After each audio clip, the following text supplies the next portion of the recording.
Aujourd'hui, review d'une figurine de la gamme Titan's Return, à savoir le Deluxe Class Blur, qui, pour le personnage bien évidemment, se transforme en une voiture très aérodynamique, donc essentiellement bleue avec plusieurs teintes, vraiment très bien faite.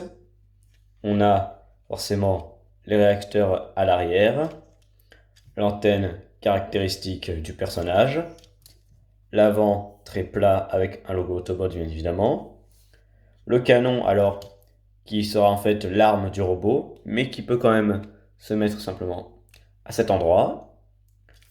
Pour l'undercarriage, on n'a pas grand chose à signaler, on a certes les mains qui dépassent et on a quelques creux, mais mis à part ça, c'est assez bien fait.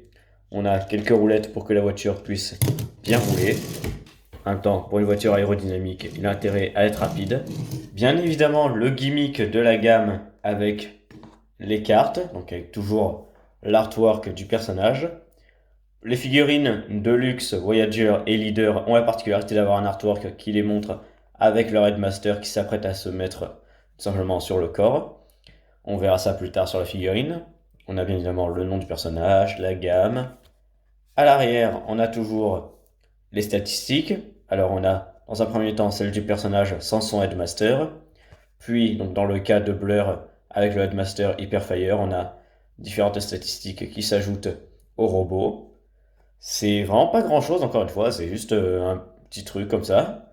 Mais ça participe encore à l'immersion dans tout simplement la gamme Titan's Return. Pour le gimmick du Headmaster, justement, on a dans le cockpit le Headmaster en question, qui est très petit forcément. C'est pas fait pour être remarqué dans une étagère, parce que ça va former tout simplement la tête du robot comme on le verra plus tard.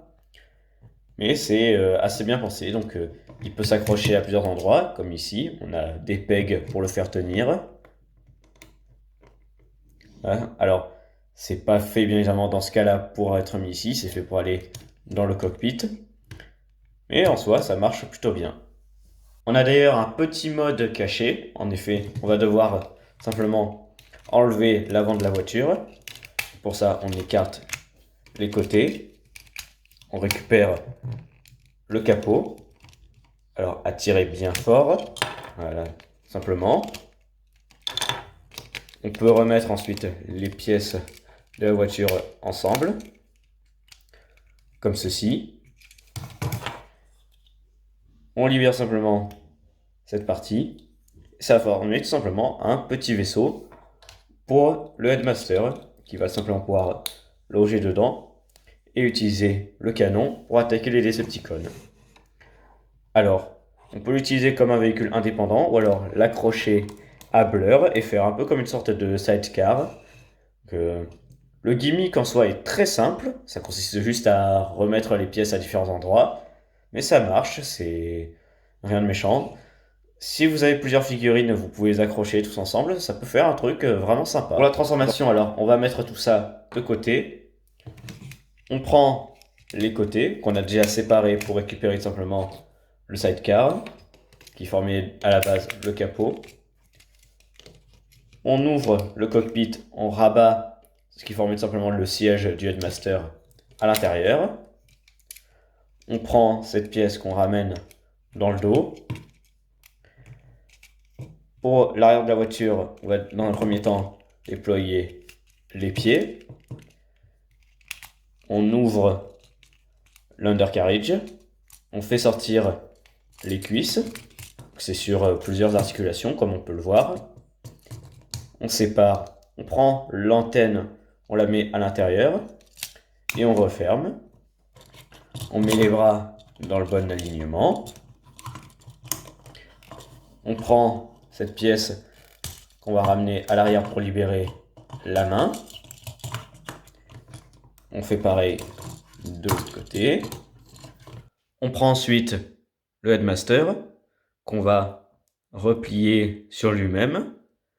On déploie la corne. On attache. et Blur est transformé. Le mode robot est vraiment bien. Alors, on a une dominante de bleu, clairement. C'est la seule couleur qu'on peut voir, même si on a quelques détails, notamment argenté et rouge. Le robot est très bien sculpté. On a par exemple les réacteurs sur les côtés. Alors, forcément, on a un creux énorme juste là. C'est assez gênant d'un côté puisqu'on n'a pas l'antenne pour un peu combler. Mais si on regarde pas trop, ça passe, sans problème. Dans l'intérieur des bras aussi, on a un peu de creux, malheureusement. Bon, c'est caché par pas mal de détails et surtout cette pièce ici qui permet de donner de l'épaisseur. On a donc le bouclier qui est assez grand, alors qui limite beaucoup dans les mouvements forcément, et qui lui-même est un peu bloqué de par sa forme, mais que l'on peut mettre également à l'arrière si on le souhaite, ou le mettre simplement de côté. Le fusil pour le coup est entièrement peint en argenté, ce qui est pas pour déplaire honnêtement.